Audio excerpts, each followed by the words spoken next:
Good morning, everybody. Dennis Engelbrecht, Family Business Institute, digging deeper today. So as I've been out with some clients lately, I've seen some folks sort of misuse the concepts of goals and forecasts. So I really wanted to talk today about the difference between goals and forecasts and try not to let them get confused in your organization. So first of all, let's talk about goals. Goals are aspirational sort of mileposts in the future, things that you're striving to achieve.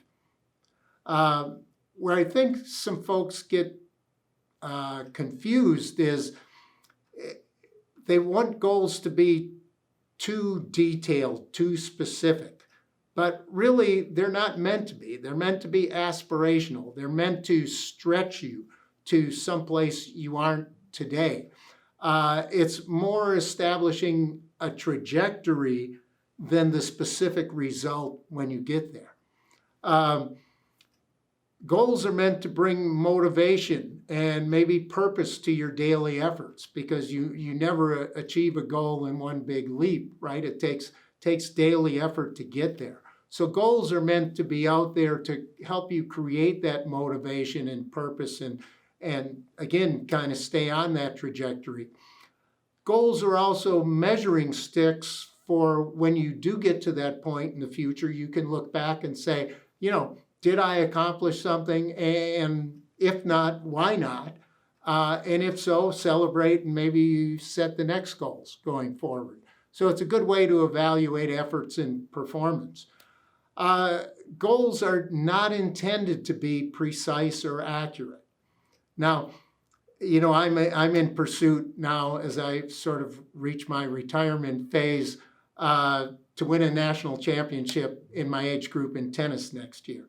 But that's pretty specific. But it's really not about that. It's about me being the best tennis player I can be.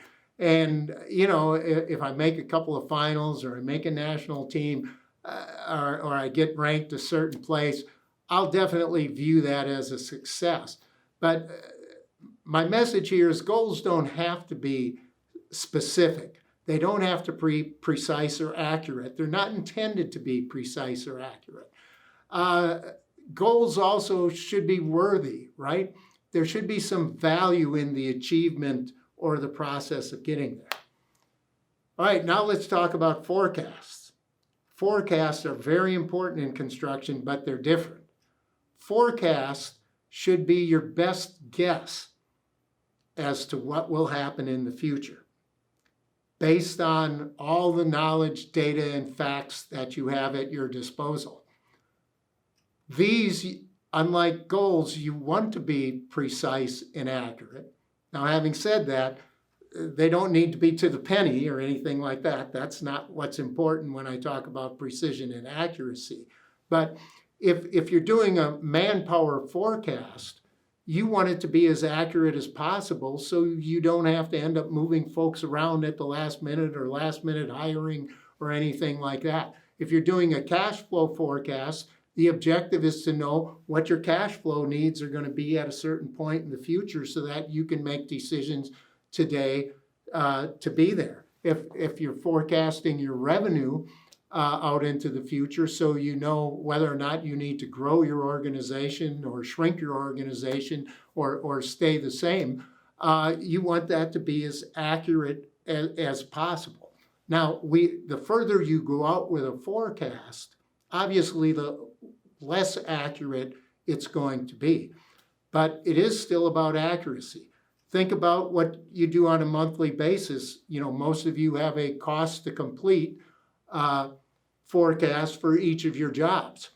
You really want that to be as accurate as possible. You don't want your folks out there just bringing you something hopeful month after month after month, and then you get to the end of the project and you find out you're going to run 3 months late and you're going to fall $400,000 short of budget. You want an accurate forecast. Now, you might take a conservative approach to showing those to outsiders, recognizing it as income, or whatever, but you want to know precisely the best guess of where that job's going to finish, schedule-wise, dollar-wise, etc. And that's the whole idea of forecast. All right, forecasts are used to make decisions on resources, manpower, and capital. For that reason, you want as much accuracy as possible. They're used to inform go, no-go decisions as to what work you might pursue. They're used to develop bid strategies. Do we need work at this point in the future? Do we have the manpower to handle work at this point in the future? At which point, you might, bid it higher, or you might bid it lower, depending what the answers to those questions are, which come from your forecasts. Again, if you have good forecasts, you can have solid bid strategy. So that forecast, you want to get all the data you can to make that as accurate as you can. And a good back office financial process in your company allows you to make good forecasts going forward. So you have good information with which to do that. If you are forecasting further than the actual facts can tell you, there are ways to forecast into the future using historical data. For example, as a company, you might be doing $100 million, and let's just say you come into the year with $70 million of work that you expect to complete during the course of that year. Well, if year after year you have landed an additional $30 million of work that takes place during that current year, and you've done that each year, well, then you can reliably forecast that you're going to do that $100 million this year. But if you look back and you've only done $10 million a year of work you've generated that year and done it in that year, well, then it's more likely that you're going to do $80 million at the end of the year.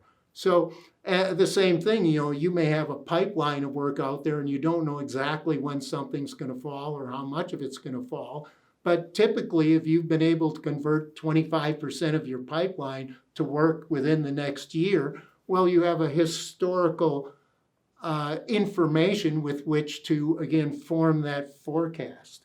Again, if you go too far out into the future, then the forecasting really becomes meaningless and useless to you, right? So you have to make judgments. Again, forecasts should be foreseeable to a certain extent, but there's a tremendous amount of value in those. And again, if there's not a clear purpose for that forecast, don't forecast, right? If you don't, if you have no need or use for a cash flow forecast, well, why are you doing the cash flow forecast? I think you should have a cash flow forecast, but maybe you haven't figured out what the clear need is as yet.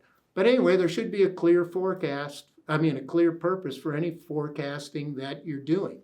And kind of as you relate forecast to goals, if the idea of the forecast is to be accurate or your best guess, your objective, once you have that forecast, should be to exceed it, to do better than forecast, right?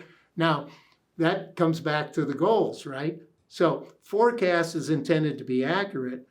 You may have a goal to do better than the forecast. So again, come back to your job cost projections, your cost to complete, or your schedule forecast, all of those things. You want the best guess, but then you want your folks to go out there and try to better it, right? So think about your forecast and your goals differently. The forecast is that best guess. The goal is to do better than that best guess in all cases. And, I've seen out there where there's confusion, particularly in areas of job forecast and things like that. People are doing forecasts as if it's a goal, it's a pie in the sky, and then they don't achieve the forecast and you've made bad decisions along the way based on a faulty forecast. So make sure your forecasts are accurate and your goals are aspirational. And don't let precision get in the way of setting some good, worthy goals. Again, Dennis Engelbrecht, Digging Deeper.